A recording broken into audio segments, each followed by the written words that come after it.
ಹೋರಾಟಕ್ಕೆ, ರಾಜ್ಯಾದ್ಯಂತ ನಡೆಯುತ್ತಿರುವ ಗ್ರಾಮ ಪಂಚಾಯತ್ ನೌಕರ ಹೋರಾಟಕ್ಕೆ ನಮ್ಮ ನ್ಯಾಯವಾದ ಬೇಡಿಕೆಗಳು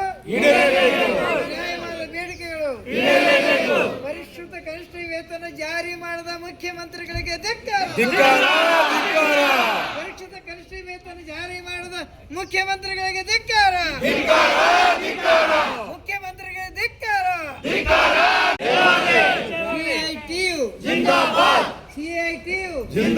ಇದು ಸರ್ಕಾರಕ್ಕೆ ಹೋಗ್ಬೇಕು. ಏನು ಯೋಜನೆಗಳನ್ನ ಮುಟ್ಟಿಸಬೇಕಾದ್ರೆ ನಾವು ಇವತ್ತಿಗೆ ಭಾರತ್ ಜೋಡೋ ಅಂತ ಮತ್ತೆ ನಮಗೆ ರಿಜಿಸ್ಟ್ರೇಷನ್ ಮಾಡಕ್ಕೆ ಮನೆಗೆ ಹೋಗಿ ಯುವಕರು ರಿಜಿಸ್ಟ್ರೇಷನ್ ಮಾಡಾಕ್ತೀವಿ.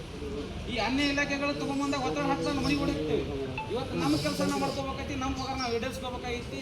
ಯಾರು ಸರಿ ಹೋರಾಟಗಳನ್ನು ಮಾಡಿದ್ದೇವೆ, ಆದರೆ ಎಲ್ಲಿ ಹೋರಾಟ ಮಾಡಿ ನಮ್ಮ ಗ್ರಾಮ ಪಂಚಾಯತ್ ನೌಕರನ್ನ ಕಾಣೋದು ಒಂದು ಸಮಸ್ಯೆ ಏನಂದ್ರೆ ಬಂದಂಥ ಏನು ಸಿಬ್ಬಂದಿಗಳು ನಿಲ್ತಾರಲ್ಲ ಕರೆಕ್ಟಾಗಿ ನಾವು ಎಲ್ಲಿರಬೇಕು. ಆಮೇಲೆ ನಮ್ಮ ಸಮಿತಿಯ ಪದಾಧಿಕಾರಿಗಳು ಏನು ಹೇಳ್ತಾರೆ ನಾವು ಯಾವ ರೀತಿ ಪಾಲನೆ ಮಾಡ್ಬೇಕು ಅನ್ನೋ ಒಂದು ಸಮಯ ಪದ್ಧತಿಗೆ ನಮ್ಮ ಹತ್ರ ಇಲ್ಲ. ನೌಕರಾಗಲೇಬೇಕು. ಏನೇ ಬರಲಿ ಏನೇ ಬರಲಿ ಏನೇ ಬರಲಿ ಏನೇ ಬರಲಿ ಎಲ್ಲ ನೌಕರ ಸರ್ಕಾರಿ ನೌಕರ ಆಗಲೇಬೇಕು. ವೇತನ ಜಾರಿ ಮಾಡದ ಮುಖ್ಯಮಂತ್ರಿಗೆ ಧಿಕ್ಕಾರ. ಅಲ್ಲಿ ಸಮಿತಿ ರದ್ದಾಗಲೇಬೇಕು. ವೇತನ ಪರಿಷ್ಕರ ಸಮಿತಿ ರದ್ದಾಗಲೇಬೇಕು. ಕೂಡಲೇ ಎಲ್ಲರಿಗೆ ಪಾವತಿ ಆಗಲೇಬೇಕು. ಎಲ್ಲ ನೌಕರ ಕಾಯ್ಮಾತಿ ಆಗಲೇಬೇಕು. ಎಲ್ಲ ನೌಕರ ಕಾಯ್ಮಾತಿ ಆಗಲೇಬೇಕು. ಪರಿಷ್ಕೃತ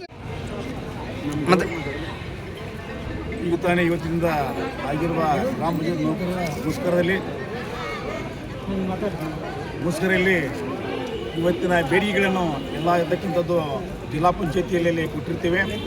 ನಾವು ಕೂಡ ಇರ್ತಕ್ಕಂಥದ್ದು ನಮ್ಮ ಹಿರಿಯರಾದಂಥ ಬಿ ಐ ಯಡಿಯೂರವರು ಕೂಡ ಅಲ್ಲಿ 1 ರಿಂದ 10 ವರ್ಷಗಳನ್ನು ಹೇಳಿದ್ದಾರೆ.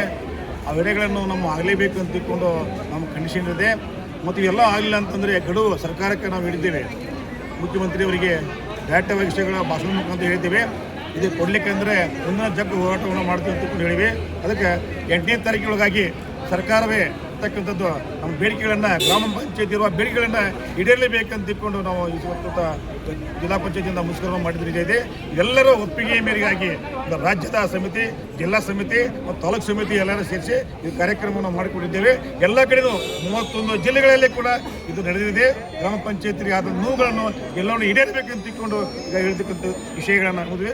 ಕೇಳಿ ನನ್ನ ಹೆಸರು ಮಹೇಶ್ ಗೌಡ, ತಂದೆ ಚಿದಾನಂದ ತುಪ್ಪಾದಗೌಡರು. ಇರ್ತಕ್ಕಂಥ ಸಲಹೆ ಮಾಡಬೇಕಂತ ಸರ್ಕಾರ ಈ ನಿಟ್ಟಿನಲ್ಲಿ ಈ ಕೆಲಸಗಳು ಆಗಲೇಬೇಕು. ಆಗಲಿಲ್ಲ ಅಂದರೆ ನಮ್ಮ ಮುಖ್ಯ ಹೋರಾಟವನ್ನು ನಾವು ಮಾಡುತ್ತೇವೆ ಅಂತ ತಿಳ್ಕೊಂಡು ಸರ್ಕಾರದಲ್ಲಿ ಇರ್ತಕ್ಕಂಥ ಎಚ್ಚರಿಕೆಗೆ ನಾವು ಕೊಡ್ತಿದ್ದೇವೆ.